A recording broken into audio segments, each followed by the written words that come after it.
Good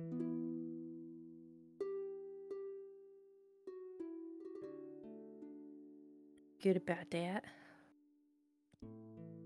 Don't want to have too many flabbiness You're in wedding dress. live. Hi, everybody, as I talk about my flabbiness. By the way, thank you, Ads, for that resub. Guys, I am your hostess Zora from E3, here with my lore masters, HB Fox and Rojan Quest. We are so sorry for the delay. I got super uber sick. Still kind of recovering. And our guest got super sick, and considering how she was going to be on it for the entire time, that kind of delayed us a little bit, so I apologize. But we are here with our lovely guest, Kiara Phoenix. Welcome, Kiara. Thank you. Happy to be here. Thank you. Yeah, we're actually going to be focusing on your story that you have kind of created, your whole world of the Chimera Collective. And for those of you who don't know, the Chimera Collective has been kind of a series of one-shots that involve agents in kind of a steampunk, darker, fantasy horror type situation where each one shot they kind of go into a different place with various different agents.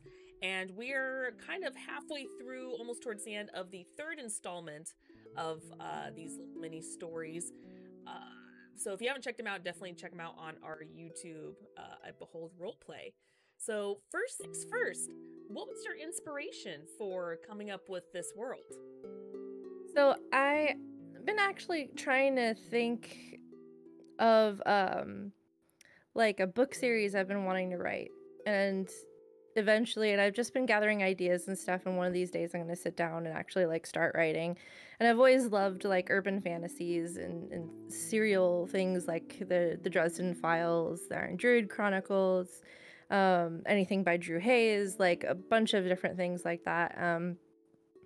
I also read a lot of fantasy, so anyway, I wanted something that I had this idea for some sort of group, like a collective, an organization or something that did more than just straight up monster hunting, that had a little bit more involved to it. And so I was playing around with different ideas in my head, and I came up with this idea for the Chimera Collective. And I thought, this could be really fun as like a D&D game too. Like maybe I can play around with some of these ideas in like a one shot. And so I was thinking, I was like, okay, well, what do I want this to be? What do I want to play with? And I was like, well, if I'm going to do this, I'm going to have fun. So I thought about different, like, all the different shows we have on the channel, and I wanted something that would stand out a little different than what's presented. And I love steampunk stuff, and I thought that would be a cool element to play around with, a cool kind of era and theme. And I also noticed we didn't have, like, now we've got some horror on the channel, but we didn't really have much like horror or suspense or mystery type things. So I wanted something that touched on that.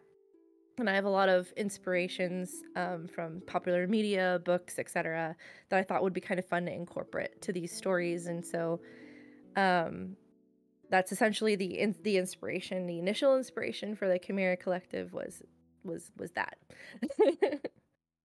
Yeah, it was definitely something we didn't have on the show before. Like, we're dipping into it now a little bit with Destiny Forge Campaign 3, but it still has more of just kind of the darker horror elements consistently with the Chimera Collective. So when you sit down and kind of create these sessions, I know we're only in the third installment so far, what kind of ideas do you think you want to do? Do you kind of think of a certain game or book that has a great idea and then kind of revolve your session around that idea, or how do you develop those sessions each time?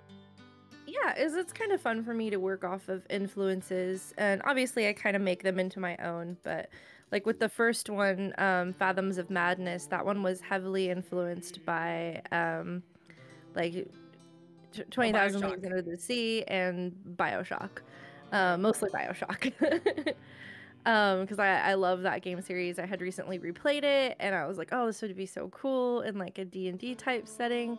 And so I took that concept and ran with it and morphed it into what it became for Fathoms of Madness, where there was instead of like a sunken city like it is in Bioshock, it's this sunken, basically society of wizards that wanted to escape the constraints of local governments. So a similar concept that in BioShock they wanted to escape, it was scientists that wanted to kind of do their own experiments without someone telling them, no, you can't do that, that's unethical, blah blah blah. Unethical, or a religion telling them, no, that's immoral, blah blah blah. So same concept, only it's wizards. And they wanted to create their own little paradise area where it was predominantly made up of different labs and different wizards able to experiment with their own focuses and skill sets without anyone interfering, except for something goes horribly wrong with one of the wizards that plays around with the temporal, and things got out of hand and started spreading out into the world and got the attention of the collective as something was amiss, and so that's how that got started. It's definitely the iconic, well, let's try this, something goes bad, and now we gotta go in and figure out what the hell they messed with. Yeah. Yeah. So that was, heavily influenced by BioShock pretty directly there.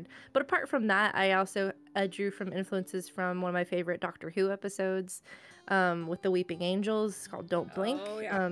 So I had a puzzle where there was all the statues around of the wizards, only they were actually these beings in hiding that had an effect on you all. And so you guys dealt with that very well. those are the most terrifying episodes in Doctor Who, and if no one has seen that, just look up clips on YouTube. It is terrifying.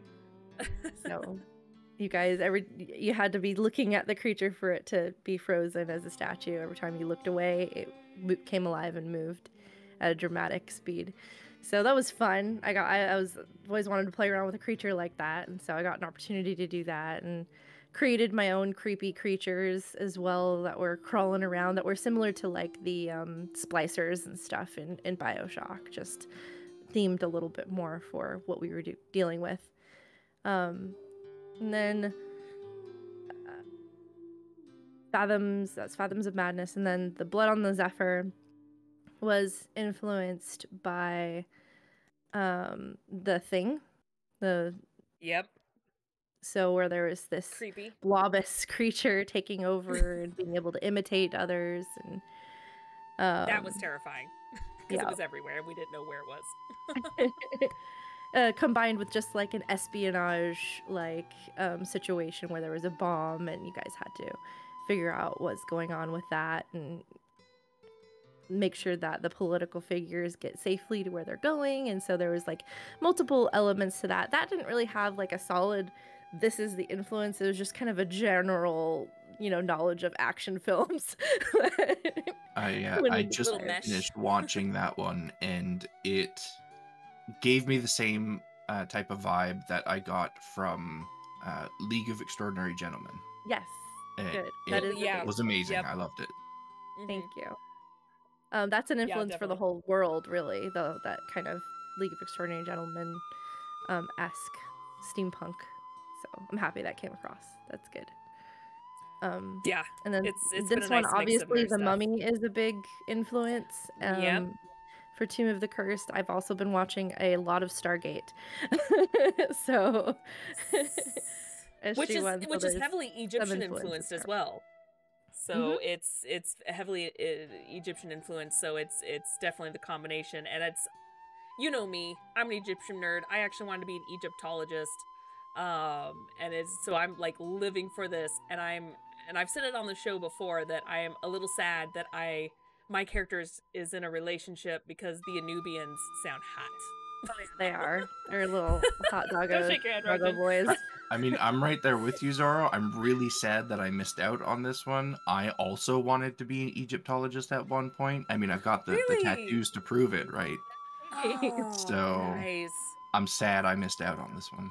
Yeah. Weirdly enough, I have a lot of Egyptian-themed characters that I have played a couple of them in real life campaigns, but not on this show just yet. But I actually do have a handful of Egyptian themed ones because it's just so fun. And this whole new installment of it just shows that there's a lot of creepy shit that can happen that are mostly in movies, of course, but just like the curses and the mystery they're always fun. Yeah. Speaking of creepy shit, Go for it. When you drop the creepy shit into your campaigns, what is like your favorite type of horror to use against your players? That's a good question. Which time? Anytime. I like subversiveness. I like things that, like, they think it's gonna be something and then it ends up being something more, or it is an aspect of the thing they're expecting, but there's I like to surprise them, basically. So I try to create creatures that are disturbing on certain levels, or that are surprising to the players. Try to make Kind them of like, unique in some way. yeah, kind of like the blob, the thing, Mhm. was this creature, but then out of nowhere it just like turned into someone that they knew in their past that I think was deceased and trying to trick them, and it just like became this Morbius humanoid, and it was just like, oh, this isn't good. This is not good. Yeah. That was a lot of fun. So it was a memory eater that could then transform into whatever it saw in your memories. So when you guys were confused, it's having you make wisdom checks at random times, and Yep. you were seeing bits of this black ooze, but you were thinking it had something to do with the espionage part of the missions going Yep. on. So I was having fun kind of seeing what you guys were making of that. Yeah. And like in this last episode of Tomb of the Cursed, where you thought it was just like a normal mimic, but it ended up being these little cobblestone creatures. They were little brick mimic kind of things that just, I mean, they're still hobbled mimics. They're and- just different than your oh, average mimic. they were adorable. They were just little brick mimics, and I'm like, can I have one? Just little eyeball, just one. I think they had just one eyeball. I can't remember. Yeah, had, they like, a just little have one antenna, it eyeball looked and like. a little spike. They're from Tomb of Beasts. It was so cute. It was so stinking cute. So, even the they were my favorites, even though they're dead now. The golden scarabs, and I was just like, I'm taking these home because these are cool. So yeah, Those you lots guys of cool kind things. of were ready for. You were like, there's something up. Like, I don't trust the scarab-shaped coin. Yeah. The second you said they were shaped, you were like, oh, they look like coins. Do you want a closer look? And they're like, yeah. And they're like, looks like scarabs. And I'm like, nope, I've seen the mummy. Yep. I know what happens. Nope. I was like, okay, well, I anticipated that. Yep. But no one leaves or money like out. what's happening with the information, the lore that you're getting in Tomb of the Cursed regarding the king and the queen, and how things aren't exactly what it might be, what it might seem. Yeah. So we just got a play around twist. with that. Yeah, I like twists. Got it. Yeah, I like adding twists and stuff to things when I can. Twists are always fun. Mm-hmm. Yeah, and the most recent one too it was just this huge twist. We're thinking like, oh, the queen is this good guy and the king is this awful tyrant, and then we just discovered some shit where we're like, this queen's doing some hinky shit over here. Okay, maybe we have it flip-flopped. And yeah, so it's been some fun reveals, and actually every one of your installments have kind of been like that, whether it's just a creature or the lore from notes or things that we discover. You've always got some sort of twist that's always like, oh shit, this is bad. So it's always been fun. Good. And then of course, with, as we mentioned before a little bit earlier, you in all 3 sessions you've got a lot of really creative puzzles. And so what do you do to kind of help start designing and creating them? Are they loosely based off of other puzzles you found, or are they kind of your own design? And if so, how do you come up with these type of puzzles? So I did a lot of research into puzzles and stuff, and like I went on like just a deep internet dive on Reddit and a bunch of other things and stuff, and ended up like liking some ideas and other ideas not exactly what I was looking for. And then I found some inspiration from a lot of video game puzzles, like from Dragon Age Inquisition. The story puzzle from that I incorporated in this recent one shot for the Cursed Tomb only, there where you guys had those slates that had the sentences on them. You had to figure out the order that they went in, based on like using some of the hieroglyphics and the paintings on the walls to help guide you, but then it only guided you so far, to the point where you had to kind of just use logic and use what you thought would made sense to try to figure out the rest of it. Yeah, that was fun. And that also was a way of me introducing the pushed lore of the story of this area. Right.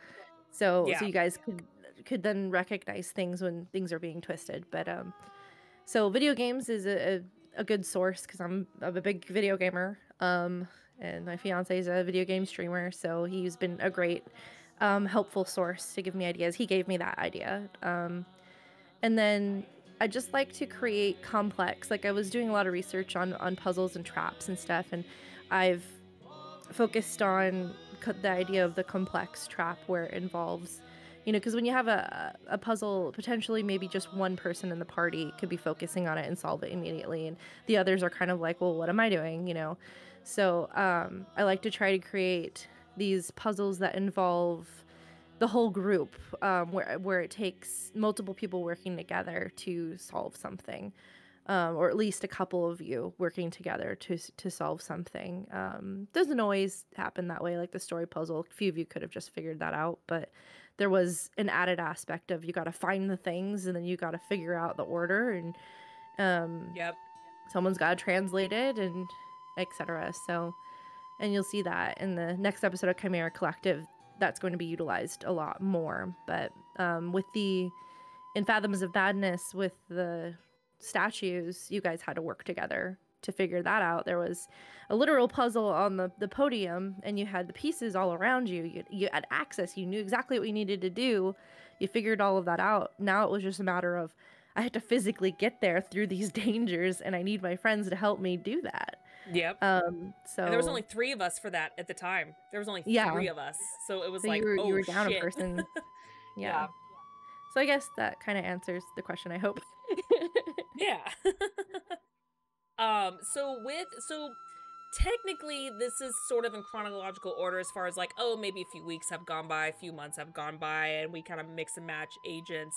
But is the lore that we unlock kind of continuous, that we'll discover throughout the little mini one shots with as these continue forward, about the world itself at least? Yeah, the world doesn't reset. So everything that the agents do and accomplish are set in the world. So I have the map behind me, which I know you guys can't see because it's small, but basically, like, there's a section where am I pointing? Am I pointing in the right area? Let me see. I can't that's tell. Bink. Yes. You're kind of showing in the Bink area. Okay. So you haven't been there yet, but it exists. It's Right. been mentioned. And Western Darvasta and Eastern Darvasta was the group that was like having the civil war that you had to bring the ambassador for the peace talks for. And so since in the lore of Blood on the Zeppelin was that, in this episode, oh, thank you. Have it up just to show for a moment. Yeah. So during the current episode for Tomb of the Curse, the peace talks are still ongoing, but there has been an established ceasefire because you were successfully able to get the ambassador to the talks. It's just these things take time, and it's only been a couple weeks. And the situation in Talasi Bay, in the Gorgon Trench, where you guys found the wizard's lab and everything, they're still dealing with a little bit of aftermath of the magical impacts, but you were able to stop that from happening any further, and so there's no more like temporal disturbances in the area. But as you guys go to these different places, I unlock them on the map that you had up earlier. Achievements unlocked. All right. So it's like, and I'm also creating the world as we go. So it's like, okay, you're heading towards the Chaital Islands. That's where they are now, and I'll add them to so I just kind of created a basic map, and I'm adding the areas as we go to them. The desert's in the middle here. Here's the lost city of Macaron, where you guys are at. But everything will continue on, and impacts the world and the world state. So it is kind of, even though they're one shots and they're like episodes essentially, it still is a part of a continuing storyline. Which we learned off screen after the last episode, that if we were to die, the story continues regardless. And I'm not talking about just future episodes. I'm talking about like, nah, our team's down players. And y'all have to adjust to that and continue. So that's another thing that is kind of fascinating, that it's like you said before, there's no reset. It's like everything still continues forward. And if the characters continue forward without certain ones, that affects potentially future missions, relationships, whatnot, and it kind of almost makes it like a mini campaign, but sporadically throughout the year. Yeah, like As they you get guys were released. surprised when I said like, so should we have like, new characters ready? And I'm like, no, not for this Yeah. one shot. If your character dies, you're out. That's Yep. it. Like Yep. it's just if it ends when it ends. If this is the last episode, this is the last episode. If a TPK happens, you guys failed Tomb of the Cursed. Yep. It's done. Yep. But you guys will roll up new agents and there will be a new story, and a Yep. part of the world lore is that area is now just messed up. Yep. And We done the fucked desert, up. whatever's going on that's corrupting the desert is still corrupting the desert, and they're dealing with plagues, and they're dealing with desert storms, and the city is destroyed, and Someone else's like problem. it just that's what's happened. And there will be cautionary tales of the agents that came before. And the funny But thing yeah. is, and just so everyone has peace of mind, this is mainly towards Kiara, if my character dies, I still will be here watching, of course, because I would love to watch regardless, but I will be here to run the show, so Appreciate I just that. love an AFK in front of my picture, just the rip screenshot from, I don't know. You died. You died, yeah. I'm just gonna have I have a lot of those prepped from Destiny Forge, so I'll have a you died, and that's how it'll be. So yeah, so it'll continue on because I technically run that on my side, but that will not affect the story if I die. It'll affect you guys. It won't affect me. One thing I would do to engage people if they do die during a story is I might hand over the stats of a monster or something like that and have you play that monster. That'd be cool. It's just there's not going to be some magical new character that appears in the middle of this tomb that no Right. one could get to. It's Makes just sense. like it's just not Makes going to sense. happen. Nope, makes perfect sense. I just was curious if there was even a thing. I kind of knew that it would just be sort of continue on without, but you never know. But it was fun. Yeah, that handing over the stats of the monster thing, it works really well. In the last Curse of Strahd that I did, we had somebody come in and play as Rahadin in like the final dungeon, the assault on the castle, and it was him and the DM playing Strahd and Rahadin, and the rest of us playing the party, and it went amazingly. So it's definitely a way to great go thing if to a player do. dies. Yeah, it's a great thing. I won't to hold do. back. If I become a monster, I ain't holding back. They the usually fun part. don't. Players are usually pretty brutal to each other Yeah, when they become they a are. monster. Like, They're I'm like, dead "We're and I have the doing power?" this." That's Fuck you why up. I controlled Werewolf Mia during Yeah. the last Monday the last Tuesday episode. Oh, I'd have torn everyone to shreds. That's Yeah. why I did it. So 'cause I'm like, this is just supposed to be story progression. This isn't supposed to be somebody's gonna fucking die. Yeah. Yeah. Gimmick looks like This a one, tasty someone could snack. fucking die. Yep. And then for those of you who don't know, because I know it's been asked before in the past, not necessarily on stream, but kind of in the chats and everything, but this is technically, because I know we've talked about it in the past, specifically this show, about all the different continents and things we've created in this world. The running gag that I've come up with, mainly because I haven't talked to the other two about it, is this is just an alternate universe. This is some sort of like different dimension, this different world where the continents and creatures and the like the world dragons and everything don't necessarily exist in this world. And I say not necessarily because that's entirely up to Kiara, but this is not part of the world that Rojan and everyone else has created. This is its own separate alternate dimension. So just for gags, we're saying it's not part of this world, but it's, who knows if there's time travel or dimension jumping, maybe, who knows? I was just gonna say, when are we gonna have the crossover episode where a portal opens up and one party gets sucked into the world of another? That could That be would fun. be pretty cool. I Oh would god, not that would be against that. that would be absolute chaos. I love it. Yeah, I Can we would do the not Destiny be Forge against 2 that at crew? all. What's Destiny that? Forge 2 crew. No, I'm not like that's just mean. It's like it's like okay, here other DM, deal with this, completely overbuffed, overpowered level 20 group. Have fun. It would have to be our Tuesday group, though, because we're level 4 in that right now, and we've been level 4 in all 3 installments so far on this one, so yeah. It would be crazy. Well, I assume there'd be some level adjustments if we ever did that, but yeah, that could be something fun in the future. Yeah. Who Or knows? other But one-shot characters from other things, like some from Yeah. Sonata or something along those lines. Could be kind of fun. Oh my god, I would so bring Ash into this. She'd be awful. So that's why I say the just kind of gnolls. safekeeping. Or the gnolls. The gnolls. Oh, they would die. Chaos. They would die. Zara They would really just would. be Zara would be like, I'm out. Fuck it. I don't Yep. care. They would all Yeah. die. We all saw how that group of gnolls dealt with any puzzle that I put in front of them, so They maybe not the best world to put them in. I think Yixis and Subira would be the only They ones tried. willing to do puzzles, and everyone else are like, just fuck shit up. They Just tried. like- Lena got bored. Nope. Sorry. So we do have a little bit of time for a few extra questions, but I wanted to open it up to either Rojan or HB Fox if you wanted to ask her something regarding the Chimera Collective world. Yeah, I did have a few questions prepped. Some of them got answered already. We have seen, you talked a little bit about the themes and stuff, the past adventures, and we've seen really interesting themes and environments that you've brought into these Chimera Collective adventures. Is there any upcoming themes that you have planned that you can share? Yeah. Oh, yeah. So I was gonna save this for like the end, but it's a good question, so I'll bring it up now. But No, go for it. Yeah. there is I already have my idea set for the next one shot. So I'll be asking for players for that soon. We'll see if these agents survive. They can do it. If But not, I have a backup ready.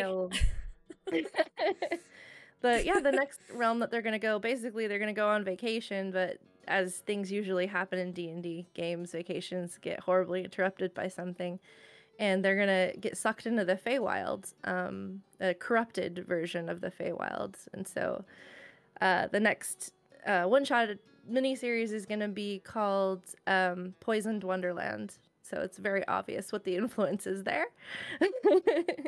But it will be in this like corrupted version of the Feywild. So we'll be playing around in there next time. And That's gonna be cool. sorry, That makes me want to throw my hat in the ring because Alice in Wonderland is one of my all-time favorite stories. Dude, that's her all-time Please favorite do. story. That's her all-time favorite. Yeah. So I've got a lot of Alice in Wonderland references in this weird twisted way that are gonna be. It's gonna be kind of a combination of a little bit of Pan's Labyrinth and Alice in Wonderland and some other influences that I like American That's gonna McGee's be- and Alice, and so a lot of different things kind of piled in there. But it should be really fun. So I'm excited for that. Got That's a gonna bunch be of even other shitty ideas now. too. Sorry, What's I was gonna say that's gonna be even shittier now if Elowen doesn't because of her backstory in the Fae. Like just how she is religiously with the Fae, and I'm like, fuck, she doesn't Yep. survive. Missed out on that. Yeah, because Morgan Le Fay is your patron, or your It is. no, She's yep. she's my faith. not Yeah, patron, but your deity. my deity. Yep. Well, that fucking sucks. Um, Sorry, continue. So that's something people can look forward to. I'm very excited about it. I've been wanting to create something Alice themed for a while. Another ideas that I have is like playing around like a dream realm, sort of like an Underdark civilization. That's some of the influence there is there's a miniseries by Neil Gaiman called Neverwhere, and I always really liked that and thought it was really Yes. this cool idea of this like basically a city underneath the city and like the sewers and stuff, but it's like this elaborate magical place that no one knows about. So playing around with concepts of the Underdark. So like sort of in D&D, like the drow type creatures that would live in the Underdark and stuff like that, and just like a me version of that. So I've got ideas for that. That's awesome. I've got an idea for sort of this going more into the steampunk stuff again, with these like biomechanical creatures. So I've got some ideas for that. That's kind of a little influenced by Horizon Zero Dawn series. So lots of different ideas I have just flowing about. We'll see how they manifest. That's awesome. Yeah. But yes, immediately coming, hopefully sometime this summer, depending on if others have one-shots planned. I don't want to interfere with others already planned, but if there's Fridays available in like July, that's essentially where I'd like to aim to put the Poison Wonderland one-shot miniseries. So if anyone's interested, please DM me. If you're interested in throwing your hat in to be a player in that. So we'll start planning for that later. Yeah, that'll be something to look forward to. I know I plan on doing maybe a one-shot this summer, but I don't have no set date, so that would be fun regardless. So we'll remind everyone at the end of this too that we're shooting for like July, summertime. So if you guys are interested, so yeah. Fox, you said you had another question? Yeah. So this is more of a question for you as a storyteller, rather than directly related to Chimera Collective. Mm-hmm. Have you found it difficult at all to compress the story that you want to tell into the format of a mini adventure? I myself find that very, very difficult every time Sonata comes up. I have this huge story and all this lore that I want to tell, but this short time to tell it in. Have you experienced that as well? And how do you reconcile that? That's a good question. Tell him. Tell him. How our 2-part one-shot has turned into a 4+. Yup. So that happened because I forget how long battles take, mostly. And I forget how long a suspicious hallway to get through can take for a party. Sometimes. It's the simple things. But beyond that, I come up with like an idea and a story, and I try on purpose. Like I have different approaches to if I'm writing like a short story, or I'm writing something that's like written and going to be read. Obviously I'll take a different approach to that. I can go into more detail. But when I'm writing for planning purposes for D&D, I always have the game in my mind. And I always also in my mind have the idea that players are going to do what the fuck they want to an extent. And I don't want to put them, they're one shots, so they're, they're a little bit on the rails, but I don't like to keep them completely on the rails. I like to create options for them that things could kind of branch off depending on certain things. But I do prepare these kind of elaborate rooms I need them to go to. Maybe not all of them, but if they happen upon some of them, I'll be happy. So I tend to over prepare the lore because I want it available, and ready to go. And it's kind of sad when they end up, failing an investigation check or a history check or something, and I don't get to reveal all of that. Or walking right past a big book that you've set open on a table. But so I try to leave little things here and there to have opportunities for that lore to get enhanced. And I'd rather be more prepared than less, which is easier to do with one shots than it is with like a full campaign. So I am doing like a full campaign off stream, and I've just started a new one, but I've got another one going. For those, it's I have to basically I wait till characters make a decision, and then I'll flesh out that area more. So I have kind of like an outline of things, and I have an outline of like, okay, here's what the big bad evil guy is doing right now, and these are his plans, and these are his general's plans or whatever. But depending on what the players do, that may be relevant or not. It could be information they don't ever get, which is a little frustrating from the DM standpoint. So yes. I don't think I have a solution for that other than I try to prep what I need and try not to go too far over that. Yeah. And then have the ability to improvise and to flesh it out as they go. but I don't know. That probably doesn't even answer your question at all. But No, the struggle is No, real. I think it that sounds does. about right. And I mean, I understand that the question itself doesn't really have an answer as well. 'Cause Yeah. it's different for every person, right? But kind of a bit of a follow-up to that, when the players miss a bit of optional lore in your world, do you tend to treat it like, well, you missed it, that's just the end of that, let's move on? Or do you take that and place it somewhere else in the world for them to discover, somewhere else that would make sense for it? Do you have a tendency to go one way or the other, or is it just kind of what happens? Um, it depends on the lore.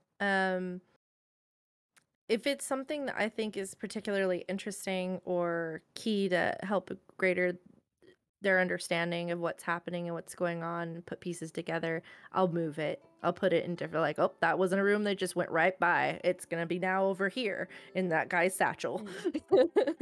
Or it's on this body of this thing they just killed. Oh, that satchel. So I for sure move it if I need to. But I try not to just give it to them. I want them to feel some sense of discovery. But it depends on kind of how important the lore is. But there are some times where it's just like they miss it, and that's that's what it is. Like they don't have any in Tomb of the Cursed. They had an opportunity to interview 2 survivors, and they had an opportunity to get the names and races and all this information about the expedition team. Nope. So I was like, I like to blame the DM for that because she distracted us. It was a Valentine's theme event happening, and I was distracted at this train wreck of a date between a NPC Tabaxi trying to hit on Shadow Fox's character that literally couldn't take a hint. And it was entertaining, it was popcorn eating worthy, and it just went... His character is asexual, so he has no interest at all, and so the poor NPC River was like, hey. And he was like, what? Study? What? She's like, yeah, let's study. And he was like, cool, let's whip out the books. And she's like, okay. It was funny. It was funny and it was a distraction. No excuses. But in that circumstance, it wasn't necessarily key lore. They can do the mission without it. Like they don't need it. They can be successful without it. And it's kind of mechanically, it's like, this was an opportunity for you guys to get an edge, and you missed it. So now it becomes an additional challenge. So I guess that's what I mean by, like, it depends on the lore. It's like, was this put here to help them? And if they missed it, basically I asked myself, is there value? Is there value to them having this? Is there value to them not having this? And then if they miss it, and there's value both ways, then I'm not going to try super hard to move that information if, it just means they have an added challenge. Whereas if it's an enhanced understanding and it's just a little bit of lore, I might move it and give them another opportunity. And if they miss it again, then such is life. But then we done fucked up. Yeah. So yeah, I get variable. it. There was a similar situation to the distraction one there in Sonata 3, when the party had reached the town and were making their way to the chapel where Eugene was. At any point, they could have knocked on any of the houses and asked questions of the citizens of this town, like, hey, what's going on here? What's up with this guy? Why are you guys, here protecting him and supporting him? But they didn't. So they just went straight to him, and as a result, they went into that scenario with only a partial understanding of the motives behind it. And sometimes you just have to let that play out. Yeah. And in that sense, it sounds like it was just a greater challenge for them because they were missing some information that could have helped them, but it just became a part of the challenge. So, and that's what it comes down to when you recognize that this is a game and you're setting up game mechanics, right? Yeah.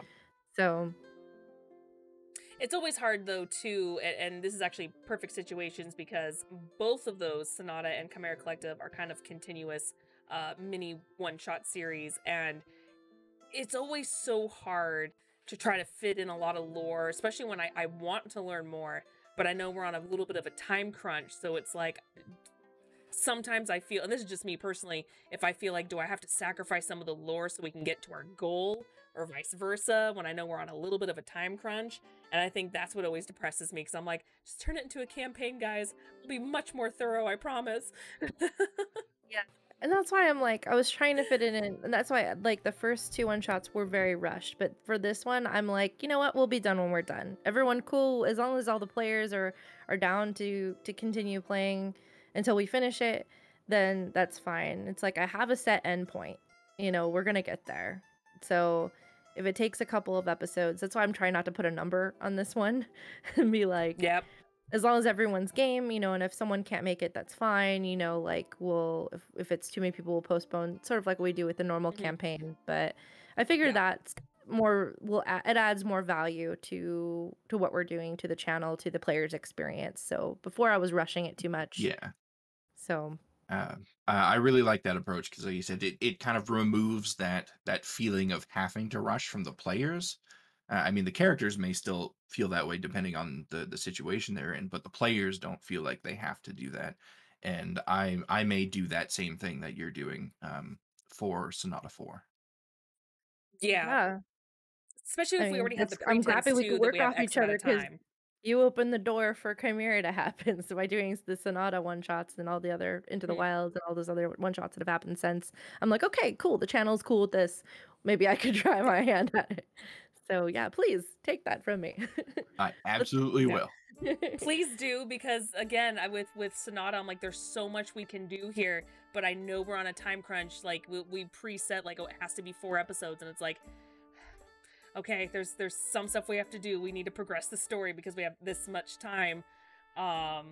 So it and I understand if we have things coming up where it's like, oh, I plan on being on vacation or something's happening. It's like, yeah, we have to make it 2. But it's like, it would be cool from a player's point of view, I guess, if it doesn't stress the DM. Yeah, I figure as long as everyone's on. Sorry, I didn't mean to cut you off. No, I was done with that. Yeah. I figure as long as everyone's on board with the idea, then it's, you know, the players are on board, DM's on board, and we know that there is a set ending. We just don't know how many episodes it's going to take us to get there. Right. So. Yeah. And again, with this one, at least, there's a lot of like slow burn happening right now with unraveling with the story, that it's like, yeah, this is something that in a way can't be rushed, but it's like there's a lot we need to unravel here. Pun intended, because of mummies, but there's a lot of things we have to discover. So yeah. So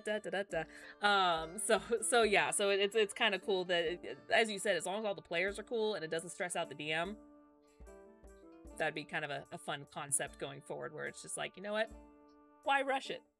let's all have fun on this journey together. But yeah, I just noticed the time. We were having fun. We went just a little bit over the time on that, but that's fine. So what we're going to do now is we're going to take a very short, quick break. Just a couple minutes to kind of just refresh, get up, go to the bathroom, do what we need to do. And when we come back, we are going to ask Kiara some questions, whether it's Chimera Collective questions or characters. So if you guys, I do have some lined up for people who did ask on the socials, but we will answer them live in chat if any of you guys have questions. So we will be right back, guys. Don't go anywhere.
And we are back.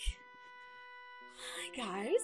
So now I'm going to shift the show to our favorite part where we ask Kiara questions about her characters, as well as any more we want to talk about for Chimera Collective. So we're going to go through the ones that were asked by other users. Let's see here. So the first one is from Graham Trackers, saying, what has been your favorite moment in the campaign so far, and what has been your favorite thing your character has done? He didn't say which character, so pick your favorite.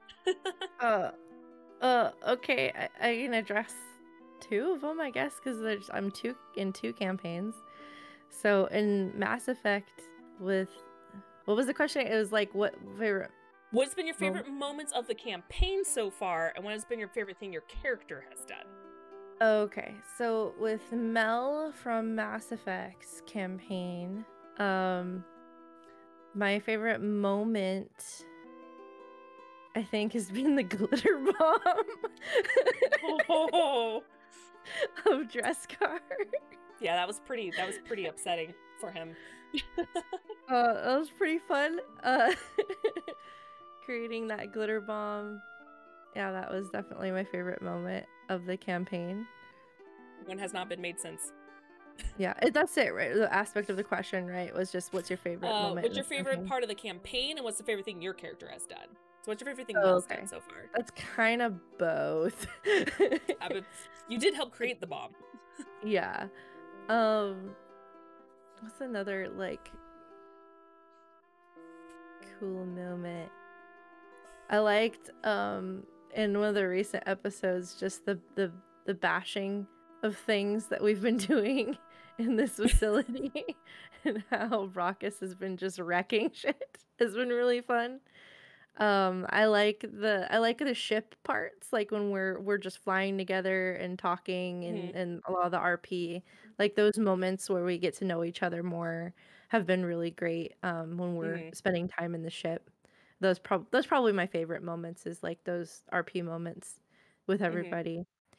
And then with Syra from Withered Wastes, there's so much. So much has happened. So much has happened. And my memory is not the best, but it's been really cool. When I first did the lion thing in like the earlier episodes, that was pretty cool, running through the city streets and turning into like Syra's demon lion, and I wasn't anticipating everyone freaking out, like all the citizens freaking out as much as they did over the demon lion.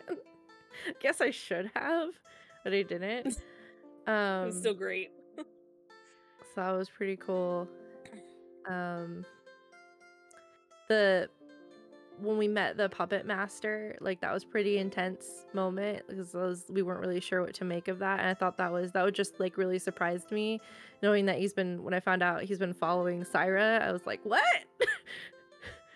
and Rojan's telling us that we weren't even supposed to really discover him yet, and I'm like, what? And just all those reveals of like, your grandma's not your grandma anymore, and like that was traumatizing. There's a lot of traumatizing Syra moments that were fun to play with. But I may or may not pick on the innocent characters a lot. You're rude. Making dark side Syra, but she did revert back. She's trying to be a good leader. So those were pretty cool moments for Syra, and in the campaign in general. Another one I can think of is when we were fighting that big beholder thing. In what was that like? It wasn't like sort of a dream realm, Rojan. I'm not sure exactly. It was a different dimension. That was you guys, that was in your subconscious. I think you guys were in some sort of, I don't know if it was dream realm per se, but you were not physically there. Yeah. Are you talking about when you fought the giant tentacle beast, or when you At the It very was like towards a the beginning. big beholder, like the big eye, and Oh yeah. That was all taking place in sort of like a collective subconscious. yeah, that was Mhm. like a pretty intense moment for the whole Everyone died party, around you. and so that stands out in my mind a lot. Especially like the trauma Sarah had afterwards, being the only one that remembered it for a while. That was just really interesting to play with as a player standpoint. That concept and stuff, and the map for it was really beautiful and really cool to play with. Mhm. So those are kind of standout moments for those two characters that are in my bigger campaigns that are Mhm. currently going. So I guess that addresses the question. Yay. Yeah. Good question. Thank you. This one's from Siva. Who is your favorite Behold roleplay character to date, and who is your favorite NPC in the Chimera Collective? This is kind of two separate questions. Character like of my characters, my favorite. Didn't say specifically, so you can choose one of your favorite overall characters. But I'm Okay. also curious as to who's your favorite that you've played. Okay. And then the other one was like favorite NPC that I've created. So that I'll address that one first because that one's easy. Ellery from That's my Chimera favorite. Collective. the Love goat Ellery. the goat man who's basically like Q, who just basically gears you guys up. I love doing Ellery. His voice is so fun adorkable. Yes, and it crazy. He's just so cute. He's my favorite.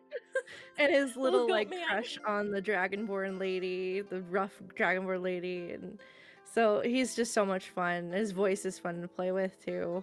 And my other favorite NPC was Rose, the little girl who was messing around on Blood on the Zephyr.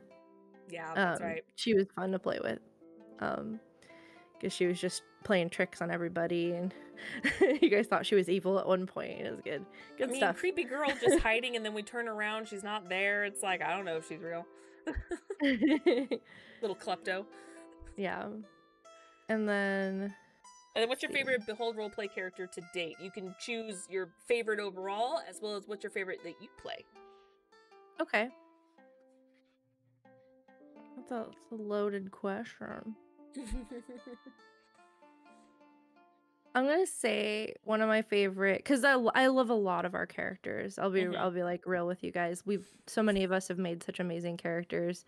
Yeah. But I think one that's really surprised me, and that I constantly love to see her journey and what she's doing, and I just never know what's gonna happen next with this character, and that's so interesting, would be Callie, would be HP Fox's character, Callie from Withered Wastes. Like, she's just such an interesting character to me. So she's definitely one of my favorites. But I love so many of the others, like Shadow Fox's Dr. E, Epidemisia. He's so much fun. And Says his name. Yeah, Zoro, your spastic fairy from Sonata. I could never play her to full campaign. She pissed me off. And Roshan's robot character, what was his name again? Forge. From Sonata. Forge. Like, the two of you together, so perfect. So cute. I fucking love it. He wanted to save her, and she wants to help him find feelings. So when she finally becomes conscious, she won't be in the next installment, but when she finally comes to consciousness, it's going to be amazing when she discovers that he's starting to feel feelings, and she's going to be like, what I'm hearing is that we need a Forge and Snowdrop mini adventure. Yes, that I would be so down that. for that. Yeah. It's like but there's so many, and we have such good players on the channel. Like, Raven's had some really amazing characters, and Gilly Towns, like Azarin's, Kieran. I love Kieran so much. Twilight Princess, she's beautiful. But yeah, there's so many, really. But if I had to pick one, I would probably say Callie. And of my personal characters, again, stupid hard question, because I adore every single one of them. They're also different. Adore them, but I guess like a favorite, I love them all, but I'm gonna say Xena has a special place for me. My Knoll, she's so glorious. I miss her. So, and then, but I love all of my characters. I love Syra and Mel. They're great. Follow-up question to that. This is my question. Why is glorious her favorite word? Out of all the words, why is glorious her favorite? It just fit her so well. If I could, I just had to think, like, if there was one word to encompass all that is Xena, it would be glorious. Because she's just this, like, gladiatorial golden beauty who smashes fit her. things. Absolutely fit her. Her design is still one of my favorites that we've had in any campaign. The aesthetic that you came up with her for her is just, oh, I love it. I need to do like a full illustration of her one of these days. I would love that. Yeah, because you did a great job with her character design based on what I said and stuff. So I love it. But yeah, so I love Xena. She's just she was so fun. It's hard not to smile when you play her. See here, we've got a handful of, there's a couple of these we've already answered, so I'm just gonna kind of get rid of these. Okay, so this one's from Shadow Fox. So this one is Chimera Collective related. If Dr. E's mentor had been successful with her weapon development, would the worldscape be different right now? If yes, how so? Yes, it definitely would have been. Some of their first buyers probably would have been in Darvasta with the Civil War. There probably would be one side or the other that, if that device was sold to, that probably would have wiped them out. And then there would have been ramifications equal to... that would have had ramifications around the whole world because of trade and other things. Bink would have been pulled into it. Sort of like if you were to like nuke a section of the world, it's like it affects everybody. Right. In some way. And so basically the whole feel of the campaign would be different because everyone would be dealing with the fallout of this mass, what is it? Like a, what's the word? Like mass the economy would shift because of all this crazy, the weapons and everything. Weapon of mass destruction. That's what I was trying to say. Yeah, because of the impact of this poison, this poisonous version of a mass, or like what was it? It wasn't a poison. It was more like I'm trying to remember what we said it was exactly. But it was something that was going to be like a viral thing, that an outbreak. So it would have been a, what do you call it? Not chemical warfare. I'm trying. There's a word I'm trying to think of. Sorry. Like biological warfare. Yes, thank you. It would have been a biological warfare outfall. So it probably would have been more like a mix of a steampunk fallout situation. Depending, but it would have taken a while because it would have been the beginning of that. But the continent that Darvasta and Bink is on would have been real wrecked, and the rest would be trying to desperately take out or find a cure for these things. So definitely would have had some major impacts on the story had his mentor succeeded. Jeez, crazy bitch. So we kind of sort of dabbled on a little bit more of like if we failed this current mission, but what would have been different, or any significant differences would have occurred if the previous two missions had failed?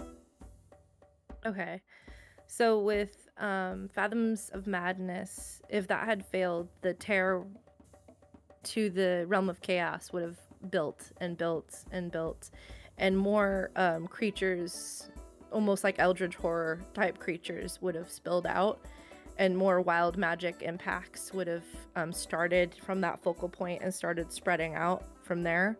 So things would have just gotten real weird real fast. Oh no. Good to know. Well, we started probably like a Cthulhu type character would, or big bad evil guy would have emerged in the seas in that area. Oh no. That would have been terrifying. Mm-hmm. Well, let's see here. If Rojan or Flux, if you had any questions, you can go ahead and jump on in. Oh, sorry. And real quick, for Blood on the Zephyr, if that had failed, Darvasta would have basically would have blamed each other for their ambassadors and the leaders that were going to be in charge of the peace talks being essentially murdered, and it would have kickstarted a new level of the Civil War, like an elevated level. Like before, they were just kind of like trading blows, but they would have started bringing out the big guns, and things would have gotten more serious over there. So the war would have enhanced.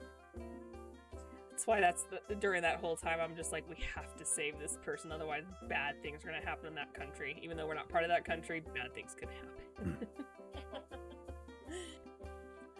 So yeah, Fox or Rojan, if you had any Chimera Collective or character questions for her.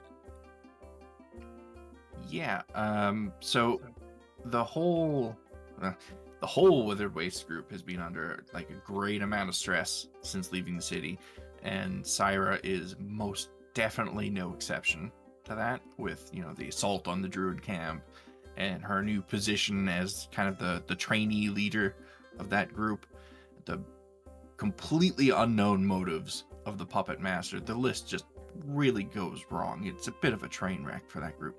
Yeah. We've seen this stress building in her in various ways, but we haven't really yet taken the time to sit down and talk about it.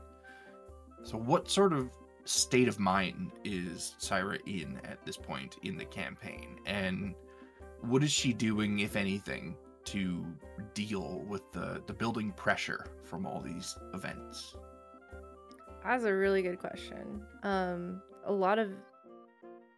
She's dealing with a lot. It's difficult also because she feels like, even though she's close with her sister, it's always been hard for her to communicate with her sister, because they've only been together for, before the series started, it only been like 8 months of us traveling together. And before that, I hadn't seen her since I was a little girl, because you'd been gone for years. I think it was when you were 3. I think you were like 3 or 4 when I left. Yeah. And you were like 7 or 8. Yeah. And so we didn't see each other again until I was like 20. And all this happened. So we don't quite have that like close-knit sister relationship. We've grown to be closer in the time and the circumstances, and due to our common goal of finding our father. But she doesn't really have anyone she can confide in. She keeps thinking that she's making a connection with someone. There was a character on the show she thought she was making a connection with, and that ended up like she was wrong about that person. And she hasn't really found anyone she can fully like open up to or confide in, and that's definitely like hurting her a bit. And before, she had her animals to confide in, so she had Simon that she would talk to all the time. You guys didn't see it on screen, but it's like that's kind of how she would vent. She would talk to Simon. But now she doesn't have Simon, she doesn't have Ollie. She's all alone. She's not used to that, and that's definitely hard for her. And the way she's dealing with it is she's trying to focus on what needs to be done. She wants to be a good leader for her people. She's afraid of it, but she's putting up like a front, essentially, of fake it till you make it. If I can, try and I can figure this out, then I'm just gonna focus on this and try not to get overwhelmed with everything at once. This is what we're dealing with right now. I'm going to try to deal with this thing to the best of my ability. But, as certain things happen, or if she has quiet moments, it's definitely going to catch up with her. And that's why when, shit was getting a little bit hard, she got super drunk. She doesn't know how to deal with drunk it. And so snippy. she's just like, this makes me feel good. Talking to Zellark, he's an encourager of that behavior. Yeah.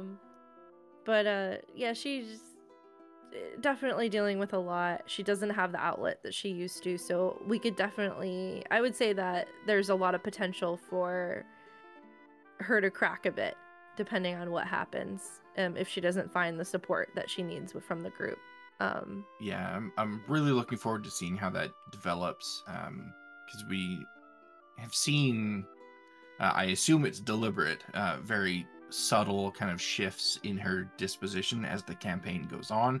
Like early on, she was fairly happy and forgiving of things, but now, you know, certain events may trigger her to like snap at someone or something, and you can see that pressure building and that stress building. So I'm looking forward to seeing how that resolves itself, whether it'll be nice and calm or explosive. Yeah. Yeah. She had a bit of an explosive with Reiju, but like luckily she was in a place of home, right? And she had her mom and what she thought was her grandma at the time, or maybe that was her grandma at the time and it only wasn't her grandma afterwards. It gets a little hazy. She hasn't been your grandmother for probably about the past 10 years. Okay, so the figure she thought was her grandmother, like encouraging her to be the bigger person, and like, so she was in, even though she blew up over the situation, she did crack there. She had this like place of home and people she trusted telling her like, you need to be the bigger person, you've got to get over this, you know. And it took a couple of times of them kind of like pushing her for her to be like, okay, fine, I'll do it, you know, and tried to see things from Reiji's point of view instead of just being mad. And so that's how she was kind of able to reconcile that. And so now that's going to be a little bit in the back of her mind as well, but it's also tainted because she knows that wasn't her grandmother at the same time. Yeah. So it's a little bittersweet. So we could it's going to be interesting to play around with that dynamic within her of like, trust is definitely, she used to be very free trusting, like very open, friendly, you know, to a point. She's not like gonna trust some creepy shady stranger, but she's definitely more wary now, and that will show because she used to be more open to new things and wouldn't question things, wouldn't insight as much. Now she's gonna be throwing insight check around like it's candy, like because before I didn't have her really, even though she's got really great insight, I didn't really have her insight check much when people said things because she didn't have a reason to. She didn't care. She trusted everyone, but now she doesn't trust anything. So there's definitely going to be some clear differences in her character. So thank you. For the record, and Syra knows this, obviously the rest of the crew doesn't know this, but for the record, when Nyryx reunited with her sister and she's like, I'm going to find her dad, she insisted on coming, and Nyryx said, no, the world is a dark, dirty place. You will be tainted. Do not come. She just would persist and never let it go. And she's like, I tried to protect you. Look what's happening.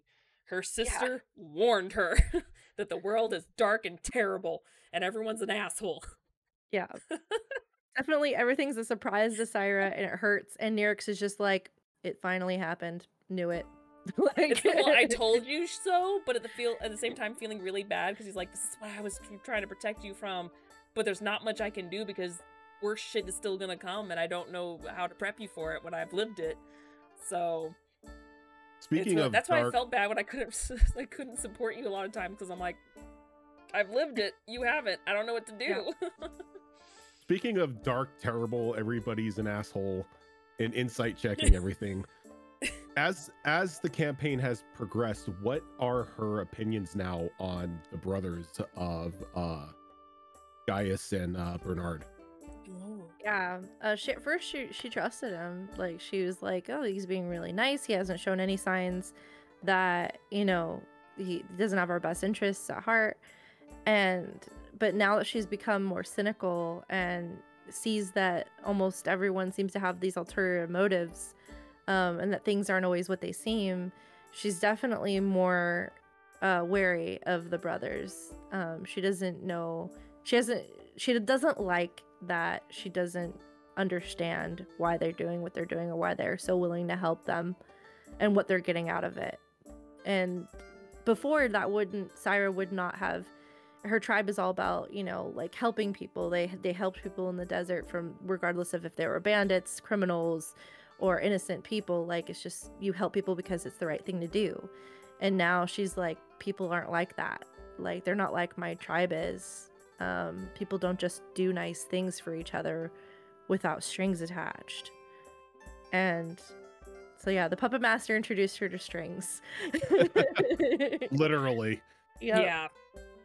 And it's I feel like it's kind of a reverse situation with Arleo where like no one trusts him, yet I'm over here out in left field going like, Yeah, I don't trust him, but he's cool.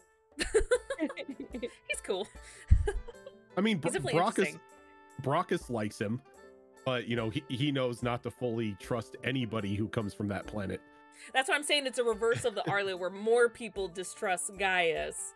Well, Gaius has flat out told a couple of you, do not trust me 100%. You will regret it. Like, everything he does has ulterior motives tied to it. Yep. And Nyrix was like, yeah, I don't trust you, but you're useful right now, so let's do it. But yeah, I like that. As the group now has a common location to sit out to after this whole ordeal with the dragon egg, what would you like to see happen for Syra when they make it to Torok Da? I would like. That is a really good question. I'd like to see her challenged, because she's trying to take on this like leader role, this strong druid role. She's gained 2 levels, so she's got a lot of new powers.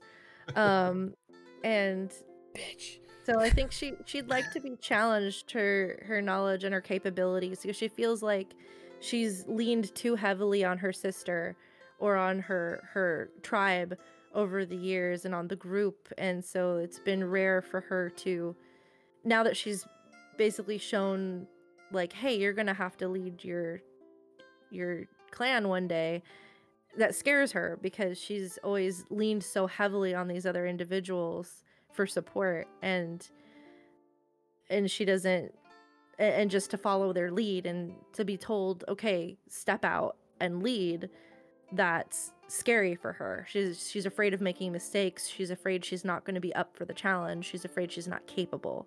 So I think what I'd like to see happen is her, you know, being challenged and to realize that she is capable and that her group is capable and that she's, you know, surrounded herself with supportive people and whatnot. I think, you know, a good, interesting way of challenging her would be really cool to see, to help her see that she's capable or that she's not and that she's got a lot to learn. Yeah, that's a good goal, good expectation at some point to see like if she's worthy and kind of stand on her own 2 feet. Because again, poor Nyrix, like, doesn't, like, when they're like, hey, we want you to be the leader, and you looked at her and she was like, I don't know this shit, what do you want me to say? Go for it. She was just like, I don't know none of this shit. So she's been a terrible sister with the whole ordeal, but she's like, I literally don't know how to deal with this. So it's been interesting to see kind of Syra develop and try to figure it out, while at the same time hurting a lot of us. I think just seeing this poor innocent character just like slowly get more and more of the stress, and I'm like, this is like watching Ash just slowly just starting to fumble, and it's just like, no, Syra, you're the new Ash. Don't do this. You're a baby forever. You're a baby forever. Hey, at some point in time, the baby bird's got to grow the wings and fly. Yep, very true. It's just, it's just sad that the sky is full of crap. Yeah. But I will say that it will be a very important part or I hope it is an important part in Syra's development. Cool. I will say though, once everyone crosses that border, there's going to be a feeling of everything that you thought was true was wrong. Well, it's not like we venture there, so it's just like, oh shit. Dun dun dun. I actually do have a question about Mel. Is that when she first met Vera, they didn't quite get along at first. Not pointing fingers, but part of it was Vera because of the whole First Contact War and everything. It's still pretty fresh in everyone's mind. I mean, it's only been about 3.5 years since that war, so it's still pretty fresh. But how has Mel been doing it as far as her relationship blossoming and growing with Vera? Because I've noticed she's trying to get closer with Vera, but at the same time, I can sense there's a little bit of kind of tiptoeing around her as if you're still afraid she's going to kind of revert back and kind of have her hate you? Or is Mel actually kind of doing that on purpose, or is she just genuinely trying to just stay in her good graces? I mean, with aliens in general, aliens to her, all the non-human races are very new to her, right? Because it's just been the past couple of years she's been traveling with it, and staying in Omega and stuff like that, and so she's done fairly well for herself. But you know, she grew up with humans, and so it's she's learning and she's excited about their culture and the way they think and stuff, but she has this realistic hesitance because she doesn't want to cross the line with anybody, with her enthusiasm. And so she can sense that, you know, because of their interactions at the beginning with Vera, she can tell also that Vera's been warming up to her a little bit more. But and she wants to help encourage that and develop it, but she recognizes, and she has a very clear understanding of like the horrors of that war because her family was on that other side of it. And so, you know, and she participated in some of it to some extent. She wasn't military, but she was contracting with them. So she, you know, she's not ignorant to what happened. But she wants to get past that because she just has like this earnest, like almost like a scholarly interest. Like she just wants to know people. She wants to know about everyone's, like what makes them tick, and wants to be friends with everybody. So she's got this. It's been a problem because she hasn't been able to truly connect with anyone over the years. She was in positions where people were essentially passing by, and so she craves that kind of connection, but she doesn't know how to go about it with these races. She knows how to do it with humans, but she doesn't know how to go about it with these guys. So she's cautious to an extent. Athelia is a little easier because she's been so open and free about things. Oh, she's been free, all right. So, and you know, they've been fairly intimate and stuff, and so like it's easy with her.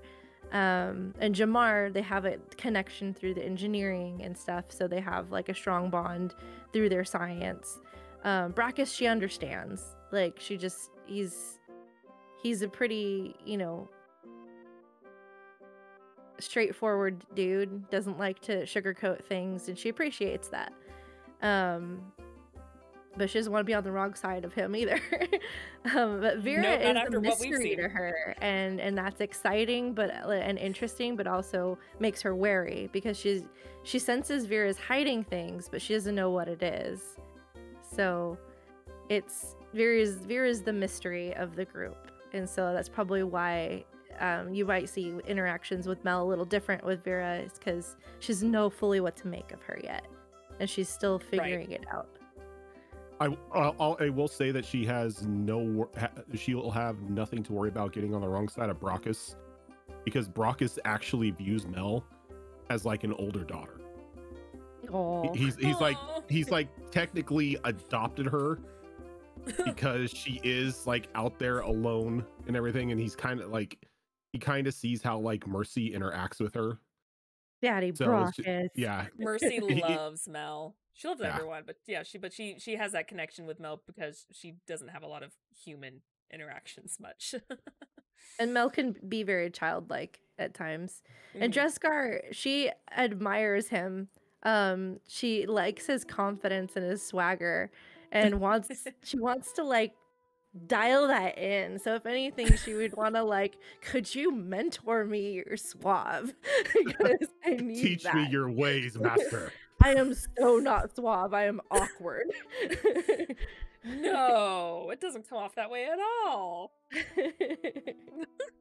It's tough at times in that campaign because I can see that there's a lot of established backstory with Mel, and I'm usually the player and the character that like corners people and be like, okay, we're gonna sit down and I'm gonna ask you questions about your backstory now. This is happening. But Vera is very much not that type of character. Give it So time. I'm sitting here as a player, and every little hint, every little nod that I see to backstory, I'm like, ooh, I want to explore that. Oh wait, I can't. I'm Vera. Fuck. Yeah, But Thelia's one done that day- a lot around you, and I'm just Yeah. like, no one's doing it. Okay, One- everyone's just one gonna let it day- happen. All right. No one's asking. The relationship with Mel and Vera will get there, and we are going to sit down at that dining table and have a nice big bowl of mac and cheese, and we're going to talk. That would be great. Minus the hot dogs. There'll be a beautiful moment. I've very much enjoyed the progression of the characters in that. It's been a lot of fun to watch, but it's also been fun to watch just your other characters and how they've changed, and even Xena too over time, just kind of like started to be a little bit more, I guess cautious is the right word, but she's like, she thinks a little bit before she acts, but I mean, she's still Xena, so she's just like, yeah. I'm going in. She started considering how her actions would impact others. Yeah, there we go. Yeah. But yeah, She's I like, care about what "Oh." happens to these people. I guess I shouldn't do this. So it's been fun to see those developments. Thank you. We do have time for one more question if you guys want to ask. I know, Fox, it's been a while since you've asked if you wanted to say something. If you had another question. A lot of my questions have, like, I had a whole list, but a lot of them have already been covered.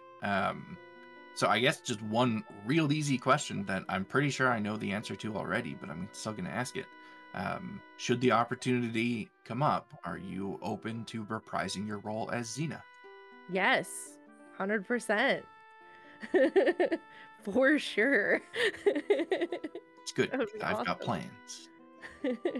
You did hint several months ago that you were thinking there could be a potential No Way Out Part 2. It was just kind of like, but it was all loosey-goosey. It's like, oh, I would like to, but let's see what happens. I have nothing yet. Let's just wait. So that'll be fun if you actually do bring it back. There was 2 points of interest in the desert that would have led to kind of standalone mini adventures almost by themselves. Ooh. So I could at really any point develop those into a thing and then bring everybody back for those adventures. So it's a definite possibility for the future. Sweet. Do it. Please. The glory will return. Oh, and I do have one more question before we go. I mean, it's so obvious that Mel and Athelia have this connection, and is it more of an admiration because they're basically the elves of sci-fi, where they're just these beautiful people? So is it more of just like, hey, I want to see what it's like to kind of interact with this kind of beautiful being, or do you see yourself wanting to have a relationship with her down the road? And she has a lot of fun with Athelia. But Mel is a bit young. She's not quite in like relationship brain yet. She's in like, I want to play. You're really fun to play with. Like, so she's having a lot of fun with Athelia. And she definitely wants more fun things to occur, with her. But I think she's more in like, she's so curious about all the races and stuff and all these new opportunities that I don't think she's ready to be tied down. And they haven't had any, that could change, as Athelia and Mel get to know each other. Maybe certain events in the story down the line makes that connection stronger or changes things. But as of right now, she views her as like a really close friend that she wants to learn more about, that she would be definitely DTF. But she's also, she finds Vera very beautiful, and she is very curious about she admires Dresscar and his confidence and like going out. And so she's very much like in this like free-spirited early college days kind of Mel mode right now. Yeah. Because Mel's pretty young too, isn't she? Mel's pretty young, isn't she? Yeah, she's in her early 20s, I think. Okay. I need to double check that real quick. Let me see how I play her anyway. But regardless, mentally, she's there. I do not see an age that's for fair her. answer. Oh, wait. Yeah, it says I put about 28, but I think I have her a little younger in my head, so I'll make her probably more like 24. Feel free to make that adjustment if you wanted to. I am. Yeah, I think she's No, more she's like more 22. Like, yeah, she's more like Or in her whatever. early 20s, like 24. Because I picture her more in that, like, she's just curious and learning, experimenting, like she's in that kind of mode for herself. Yeah. I love that. It'll be exciting to see what both of those characters, the ongoing ones, the Syra and Mel, what happens with them. So we'll have to see what pain and suffering comes to both of them in the future with those budding relationships. We'll have to find out. So yeah, that is our time. I went slightly over since we went slightly over on the other discussion. I wanted to make sure she had the adequate amount of time for questions. So thank you all for hanging out with us. This is not the only show that we have on here. We have several, starting with our Monday show, which is our Mass Effect Horizons, Mass Effect 5e game that I DM the Mimsy 6 through space. And then we have our Tuesday longest running campaign, Campaign 3, is run by Rojan, Destiny Forge, which is kind of a more darker, sort of horror-esque themed fantasy game. And then we have our 2 alternating Saturday shows. We have our Wayward Wanderers that just happened today, which is our Pathfinder 2 Extinction Curse circus-themed campaign. And then the alternating Saturdays, that's run by Azrin. Our alternating Saturday game is run by Rojan, which is Withered Wastes. It's kind of a post-apocalyptic wasteland type game. Just everything gets fucked up, including us. It's great. Everything is awful. Everything is awful, yeah. So we have this show, of course, which is usually the first Saturday of every month, but because both me and Kiara were dying slow deaths for many weeks, it had to get pushed back. We couldn't even do a pre-recording because literally couldn't talk. So our next installment of this is going to come up quickly. We will still have to discuss guests and everything, but it's the next one will come up pretty quick. So just keep an eye out. But if you miss anything, this show and all of our other shows, do pay attention to our YouTube. Otherwise, you can also find us at the link, which I totally forgot to drop in here for us, which is beholdrp.com. So until then, we will see you guys next time on this installment, and you guys enjoy the rest of your weekend. Thank you again, Kiara, so much for joining us and giving your time to us. It's been a lot of fun, so I'm excited to see what happens for the rest of Chimera Collective. Yes. And really quick, because we said we'd say the announcement at the end, the next installment of Chimera Collective, once this one ends, will be summer. Roughly July, we'll see, but just look forward to summer for people who do want to join. We'll send that information out once we get a little bit closer to that date. So until then, guys, we'll see you later. Bye.